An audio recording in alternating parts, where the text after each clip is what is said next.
Bueno, buenos días, clase, ¿qué tal? Bien, como algunos de vosotros me habéis pedido que hiciera una explicación rápida sobre los primeros puntos del tema 8, la vamos a hacer ahora, ¿vale? Bien, en el tema 8, ¿vale? Entramos ya de lleno en el tema de Mesopotamia, ¿vale? Que va a ser la primera civilización antigua que estudiamos después de la prehistoria este curso. Bueno, aquí lo que veis es cómo se ha dividido el tema, ¿vale? Iremos poco a poco avanzando en estos 4 puntos de hoy. Será muy breve, ¿vale? Porque tampoco quiero cargaros mucho de trabajo y no quiero aburriros. Bien. Aparte de Mesopotamia, tenemos que tener en cuenta que hay muchas civilizaciones que surgieron a la vez que esta o en un tiempo similar. Estas primeras civilizaciones, donde también metemos a Mesopotamia, se denominan civilizaciones fluviales, ¿vale? Y ahí os pongo el por qué se denominan de esta manera. Una civilización, digamos que se puede considerar a los grandes pueblos del mundo, ¿vale? A partir de un hecho muy significativo, que fue la utilización de la escritura. Al empezar a utilizar la escritura, digamos que ya se puede decir que empezaron a recoger su propia historia. Bien. Y también, ¿por qué se denominan fluviales? Básicamente es porque se asentaron o tuvieron su estado o su casa, por así decirlo, donde se encontraron los grandes ríos. ¿Para qué? Principalmente como las civilizaciones eran ya posterior al neolítico, es decir, utilizaban la agricultura, pues estos grandes ríos se utilizaron para poder trabajar la agricultura, es decir, para poder regar los campos que ellos sembraban. De esta manera, ahí tenemos el término de civilización y fluvial, ¿vale? Aparte de la mesopotámica, que los ríos importantes fueron el Tigris y el Éufrates, también tenemos otra serie de civilizaciones, como será la civilización egipcia, que la veremos en el tema siguiente, que se rodea en torno al río Nilo, así como la civilización de la India y China, ¿vale? Con su río Indo y Ganges y el río Amarillo en China, ¿vale? No obstante, esos temas, pues digamos que no los veremos en este año. Además de considerarse civilización por utilizar la escritura, la agricultura, etcétera, también digamos que a raíz de estas civilizaciones surgen ya los primeros imperios, ¿vale? ¿Por qué surgen? Básicamente fue porque había que organizar el trabajo, dado la gran cantidad de población que había en el territorio, así como el mantenimiento del río, ¿vale? Y también la defensa del territorio. Os acordáis que cuando ya vimos el final del tema anterior, con la edad de los metales surgen, aparte de herramientas para trabajar la tierra, surgen también armas de metal. Pues la necesidad de crear un imperio básicamente fue también para defender el territorio.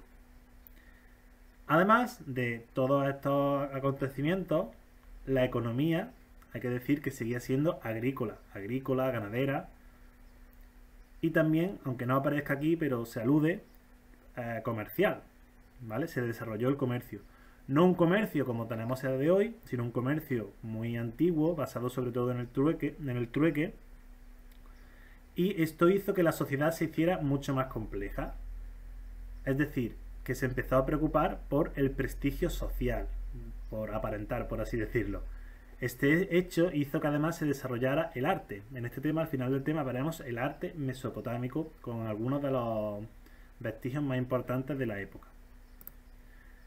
Bien, para adentrarnos ya de lleno en Mesopotamia, ¿vale? En nuestra civilización mesopotámica, hay que hablar de dónde se encontraban, que ya lo sabéis, se encontraban en torno a una serie de ríos, que sería el Tigris y el Éufrates. ¿Por qué eran tan importantes estos ríos? Porque como en cada primavera el deshielo de las cumbres hacía que la nieve se convirtiera en, vamos, pasase a ser agua. Esto hacía que los ríos aumentasen en caudal, es decir, en la cantidad del agua, y se utilizaba ¿para qué? Pues para trabajar la tierra, para poder alimentar a la tierra y que la agricultura se favoreciera de este hecho. Entonces, ¿cuál fue el principal consecuente de todo ello? Que la población aumentase. ¿Por qué? Porque tenía más comida que a lo mejor si se hubiera sentado en otro territorio. Bien. Respecto a la historia de Mesopotamia, es la actividad que os he mandado, ¿vale? Sobre el eje cronológico, que cuando las entregáis todos, publicaré las soluciones y si queréis también un vídeo explicándolo, así que voy a pasar hacia adelante, ¿vale? Y llegamos a la organización política y económica. Bien, la organización política, debido a que se empezó a formar que esta civilización dio a un estado o a un imperio, alguien tenía que manejar todo ello. Este papel recaerá sobre la figura del patesí, ¿vale? Patesí, que viene a ser un príncipe sacerdote, ya que ejercía la autoridad civil y religiosa, ¿vale? Bien, ¿de qué se encargaba? Básicamente se encargaba de las actividades del imperio o de la ciudad. Defensa, administración de justicia, etc. También como ejercía la autoridad religiosa o que era también el sacerdote, se encargaba de dirigir el culto de los dioses y se encargaba de que estos templos estuvieran en condiciones. Ojo, dioses, ¿vale? Los mesopotámicos tenían una cultura politeísta. Y con el tiempo, este patesí, este príncipe sacerdote, acabó adoptando el título de rey. Esto se debe básicamente al carácter imperialista de la civilización, ¿vale? Respecto a la economía, pues digamos que no quiero añadir mucho más, simplemente que siguen empleando la agricultura, ganadería y el comercio. Pero por favor, el comercio como trueque, ¿vale? No como intercambio de moneda. Esto será siglos más adelante.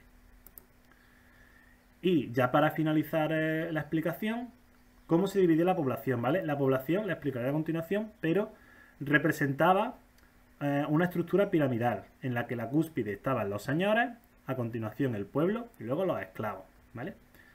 La religión, como he dicho anteriormente, eran politeístas, es decir, tenían más de un dios. Entre esos dioses, pues los tenéis ahí señalados, ¿vale?